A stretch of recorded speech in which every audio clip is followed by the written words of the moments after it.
Yes, beta. In previous class, we have learned about pH scale and universal indicator. So you see, what do you mean by pH scale and what is universal indicator? So universal indicator is a mixture of several indicator which give different color for the different concentration of H plus ion. So you see, यहाँ पे एक आपका pH अपना universal indicator है. यहाँ पे आप देख रहे हैं जो आपका प्योर वाटर है और ब्लड है, प्योर वाटर एंड ब्लड, इन सब का जो पीएच है इट इज 7.4. और ये कैसा सर आपकी कलर आवाज यहाँ थोड़ी पे गिव अस अ लो ग्रीन है। Colour.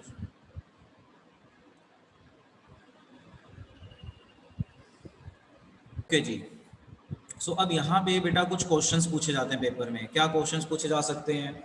What is the pH of gastric juice? Gastric juice ये हमारे स्टमक में होता है और हमारे फूड की हेल्प कर डाइजेशन में हेल्प करता है. सो pH of gastric juice is 1.2. And then what is the pH of lemon juice? 2.2. What is the pH of pure water and blood? 7.4. Milk of magnesia का पीएच 10. तो यहाँ पे बेटा 1 मार्क के क्वेश्चंस पूछे जा सकते हैं आपसे. And what is the pH of sodium hydroxide? तो इट इज़ 14. और आप ये कलर कोडिंग भी आप याद रखें, तो ये बहुत इंपॉर्टेंट है, कलर वगैरह आपको याद होना ज़रूरी है.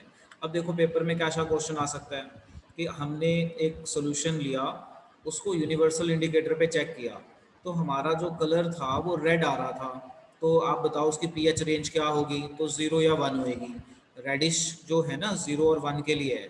अच्छा, कई बार क्वेश्चन आता है कि आपको एक सोल्यूशन दिया, उसका यूनिवर्सल इंडिकेटर पे चेक किया तो उसका ना लाइट येलो कलर आ रहा था. तो लाइट येलो कलर आपका 4, पीएच 4 से 5 के फोर बीच होता है.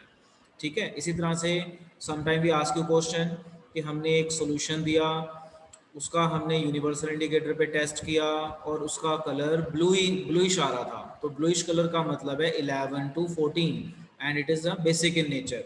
तो आपको ये चीज़ें याद रखनी है. अब यूनिवर्सल इंडिकेटर की डेफिनेशन क्या थी? Mixture of several indicator which give different colour for different concentration of H plus ions. अब आप देखो यहाँ पे एक वर्ड नज़र आ रहा है आपको, एंटा एसिड. अब एंटा एसिड क्या होता है? एंटासिड क्या होता है? जैसे कई बार खाना खाने के बाद एसिडिटी हो जाती है हमारे स्टमक में, तो एसिडिटी से रिलीव करने के लिए जो हम केमिकल यूज़ करते हैं, उन केमिकल्स को हम एंटा एसिड कहते हैं. So what are antacids? Antacids are the chemical which relieve us from the problem of acidity. Acidity हो जाए तो उस केस में जो दवाई खाई जाती है उसे हम किस नाम से जानते हैं? We know by the name of antacids. तो अपनी कॉपी में लिखो heading, what are antacids. So what do mean by antacid? ये हमने पढ़ा. Antacids are the substances which relieve us from the problem of acidity. Example, milk of magnesia. और milk of magnesia का formula क्या होता है? MgOH2. So keep in mind milk of magnesia का formula, और इसे हम एंटा एसिड कहते हैं. एंटा एसिड का मतलब जो एसिडिटी से बचाए उसे एंटा एसिड बोला जाता है. Now see, there are two questions. You have two solutions A and B. The pH of solution A is 6 and pH of solution B is 8. Which solution has more hydrogen concentration? Which is acidic and which is basic? देखो, acidic जो होते हैं उनमें H plus ज़्यादा होता है. तो हमें पता है एसिड होता है जो 7 से नीचे हो. तो 7 से नीचे 6 है तो ये एसिड है, इसमें H प्लस की कंसंट्रेशन ज़्यादा होगी. कंसंट्रेशन का मतलब अमाउंट. अब आ जाओ pH 8. pH 8 means more than 7, they come in basic category. तो जो बेस होते हैं उसमें H प्लस की आयन की कंसंट्रेशन कम होती है. So this we have learned in pH scale. जो हमने pH स्केल पढ़ा था उसमें हमने आपको pH वाली ये डायग्राम भी दिखाई थी. तो आप ये देखो यहाँ पे diagram, 7 is neutral. Why neutral? क्योंकि जितनी ये आपको ब्लू लाइन नज़र आ रही है उतनी ही आपकी वाइट लाइन है, यानी H प्लस और OH की रेशियो बराबर है. अगर आप 7 से ऊपर जाते हैं तो जो आपका H है वो कम हो रहा है, ब्लू लाइन कम हो रही है, वाइट लाइन की ब्रॉडनेस बढ़ रही है, यानी OH बढ़ जाता है, H कम हो जाता है। अगर आप 7 से नीचे जाएंगे तो H बढ़ रहा है और OH कम हो रहा है, तो यानी मोर इज एसिडिक करेक्टर तो मोर H, यानी pH कम तो H प्लस ज़्यादा, pH ज़्यादा होगा तो OH ज़्यादा और उसका H प्लस कम हो जाता है। तो ये कुछ चीज़ें हैं जो हम ऑलरेडी पढ़ चुके हैं। सो इसे आप नोट कर लीजिए बेटा साथ के साथ। Next question, what effect does concentration of H plus ion have on the nature of solution? Nature of solution का मतलब होता है acid, basic and neutral. So क्या कह रहा है, what effect does concentration of H plus ion have on nature of solution? So answer है कि अगर H plus ion ज़्यादा हो जाए तो solution is acidic, और अगर H plus ion कम हो जाए तो solution is basic, है ना, या लेस एसिडिक आप कह सकते हो। So what is the effect of this? So we can say more is the concentration of H plus ion, more is the acidic nature of solution. तो यही question था कि H प्लस आयन से क्या नेचर पता चलेगा। अगर H plus ion ज़्यादा है तो सॉल्यूशन एसिडिक है, और H प्लस आयन कम है तो लेस एसिडिक है। चलिए नोट कर लीजिए, very important question. Yes see बेटा, see it carefully. Some naturally occurring acids, अब आपको बताया जा रहा है कि जो हमारी डेली लाइफ की चीज़ें हैं जिन्हें हम खा रहे हैं, हमारे आसपास में जो भी दिखता है, उनके अंदर अगर नेचुरल एसिड है तो कौन सा एसिड है, उसका क्या नाम होता है। सो देखो, सबसे पहले विनेगर, विनेगर सिरके को कहते हैं जो अचार वगैरह में बन चलता है। तो इसमें जो एसिड प्रेजेंट होता है इसे हम कहते हैं एसिटिक एसिड। ऑरेंज, ऑरेंज में जो एसिड होता है it is called citric acid. Tamarind, इमली, इमली में जो होता है टार्टेरिक एसिड। टोमेटो, टमाटर, ऑक्सैलिक एसिड। तो जिनको मैंने हाईलाइट किया हुआ है they are important, they can be asked in your paper. Curd और सौर मिल्क, सौर मिल्क होता है जो दूध फट जाता है, तो कर्ड में जो एसिड होता है उसे हम कहते हैं लैक्टिक एसिड। लेमन और ऑरेंज का एसिड सेम है, citric acid. Ant sting, ant sting क्या होता है, जैसे वो अपना कीड़ा काट लेना, आंट काट लेता है तो काटने में वो एसिड डालता है हमारी बॉडी में, तो उसको हम कहते हैं आंट स्टिंग। आंट स्टिंग में कौन सा एसिड होता है, मिथेनोइक एसिड और फॉर्मिक एसिड। इसी तरह से जब हनी बी काटती है ना, तो हनी बी वाला भी एसिड डालती है हमारी बॉडी में, उसे भी हम क्या कहते हैं, अपना formic acid. Nettle sting, nettle sting क्या होता है, एक प्लांट होता है, अगर वो प्लांट के कंडे आपके हाथों में चुभ जाएं, कांटे आपके हाथों में चुभ जाएं तो बहुत जलन करते हैं, तो वो जलन कौन से एसिड के कारण होता है, मिथेनोइक एसिड। ठीक है, so this is very very important, और इसको आप नोट कर लीजिए, याद कर लीजिए, पेपर में क्वेश्चन आ जाता है। Name the acid present in tomato, name the acid present in ant sting, name the acid present in nettle sting, name the acid present in orange. So इस तरह से ये क्वेश्चंस आते हैं, they are very very important. So just draw the table and learn also. So देखो बेटा, we have learn some naturally occurring acids in natural substances. तो ये this is very important topic, and इसमें से आपका 1 1 mark का questions बनता है। इसमें जो सबसे ज़्यादा आता है आंट स्टिंग, लेमन और विनेगर, इस तरह के क्वेश्चंस इसमें ज़्यादा आ जाते हैं। हनी बी स्टिंग भी आ जाता है। अब देखो यहाँ पे मुझे एक चीज़ बतानी है आपको। मान लो हनी बी ने आपको काट लिया, हनी बी स्टिंग कर लिया, तो जिस एरिया पे हनी बी ने काटा है ना, उस एरिया पे सोप लगा दो या आप टूथपेस्ट लगा दो, क्योंकि जो हनी बी स्टिंग है वो एसिड है, यानी उसने आपकी बॉडी में एसिड डाल दिया। तो जब वो एसिड डालता है तो उसको अगर आप ठीक करना चाहते हो तो वहाँ पे बेस लगाओ। तो बेस क्या चीज़ें होती हैं, सोप बेस होता है, टूथपेस्ट बेस होता है, इसको रब कर दो तो आपको जलन में काफ़ी राहत मिलेगी। आप इस चीज़ को याद रखना। तो ये एसिड आपको पढ़ा रहे हैं तो लॉजिक लगा सकते हैं कि हनी बी स्टिंग ने काटा तो एसिड डाला उसने बॉडी में, तो उस एरिए पे आप टूथपेस्ट रब कर दो या सोप रब कर लो थोड़ी देर के लिए। तो सोप और टूथपेस्ट बेसिक होते हैं, तो इससे आपका दर्द थोड़ा कम हो जाएगा, जलन कम हो जाएगी, ख़त्म नहीं हो जाएगा, कम हो जाएगी। अब देखो यहाँ पे एंटासिड आपको दिख रहा है टॉपिक, और यहाँ पे मैं अब आपको पीएच की इंपॉर्टेंस पढ़ाने वाला हूँ। सो देखो क्या है antacid, example milk of magnesia. Antacid होता क्या है, ये वो केमिकल है जो एसिडिटी की प्रॉब्लम को ठीक करता है। मतलब जब एसिडिटी हो, जलन हो, तो ये केमिकल कंज्यूम कर लो इन द फॉर्म ऑफ इनो। जैसे आपने सुना है नाम इनो, जेलोसिल, तो ये ब्रांड नेम है। तो उनके अंदर जो केमिकल्स होते हैं वो ज़्यादातर यही वाले केमिकल्स होते हैं जो एसिडिटी से राहत देते हैं। सो देखो क्या है, हम टॉपिक कर रहे हैं importance of pH in our daily life. Importance of pH in our daily life. So देखो, जब हम खाना खाते हैं तो खाना जो है हमारे स्टमक में जाएगा। जो हमारा स्टमक है उसमें एक लिक्विड होता है, उस लिक्विड का नाम है गैस्ट्रिक जूस।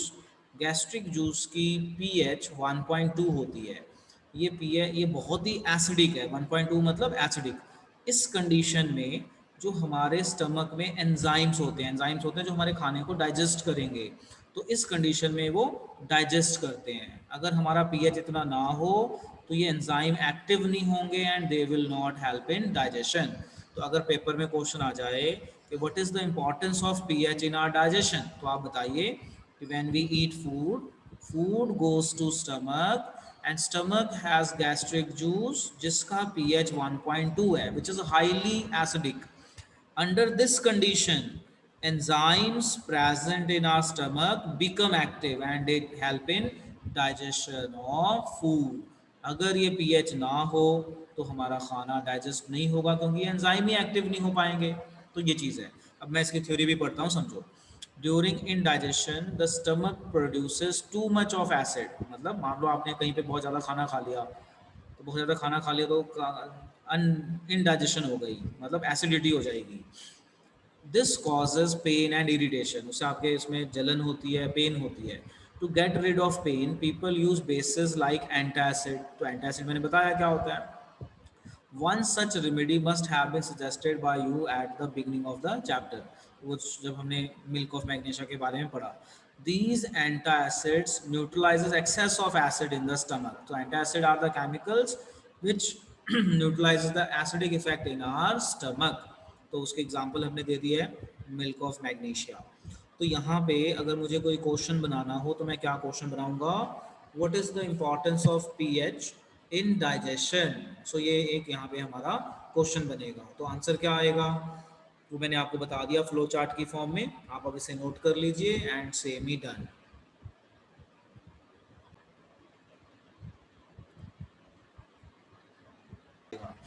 लो देखो बेटा, आपने क्या करना है कि जो भी मैंने आपको बताया है ना ये फ्लो चार्ट की फॉर्म में, तो ये फ्लो चार्ट भी बनाओ, इसकी थ्योरी भी लिखो। कैसे?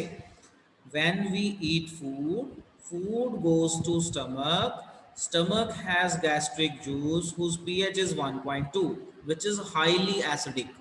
Under this condition, enzymes become active in our stomach and they help in digestion. बस इतना सा आपने वहाँ पे लिख देना है। अब एक और बड़ा इंपॉर्टेंट टॉपिक करने जा रहे हैं, importance of pH in are tooth decay. अब ये बहुत ही इंपॉर्टेंट क्वेश्चन है कि what is the cause of tooth decay और what is the use importance of pH in our tooth decay। तो देखो क्या होता है, ये मैंने माउथ बनाया है। तो जो हमारा माउथ है ना, इसका pH 5.5 होता है नॉर्मल कंडीशन में, जिस कंडीशन में हमारा दांत खराब नहीं होगा। But when we eat food, food particles will stick to the teeth. जब भी हम खाना खाएंगे तो फूड पार्टिकल्स में फंस जाते हैं, स्टक हो जाएंगे, स्टिक हो जाएंगे और वहाँ पे वो सड़ना शुरू करेंगे and they will form H plus ion. ध्यान से सुनो क्या बता रहा हूँ। जो हमारा माउथ है इसका पीएच नॉर्मल कंडीशन में 5.5 होता है। जब भी कुछ खाएंगे तो food particles will stick in it and form H plus ion on decomposition.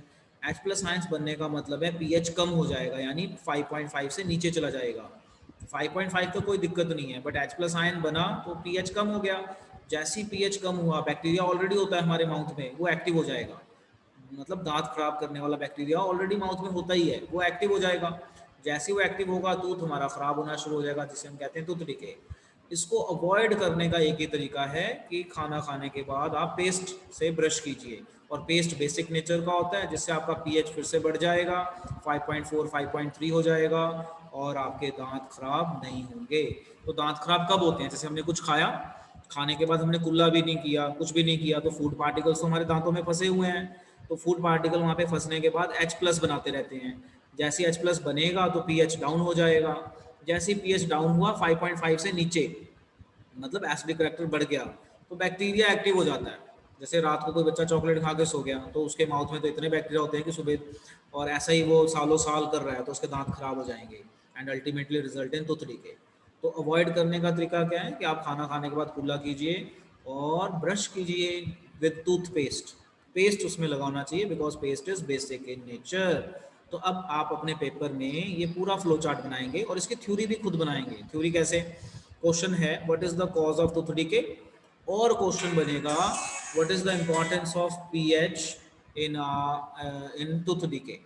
तो आप बताइए, normally mouth has pH 5.5. When we eat something, that particles of food stick to our teeth and form H plus ions. As a result, pH decreases. Bacteria present in mouth become active and start decaying teeth. Decay मतलब खराब करना. To avoid this, we should we should brush our teeth with paste and after every meal. है ना, सुबह कर लो, शाम को कर लो, बाकी दिन में कुल्ला करके काम चला लो।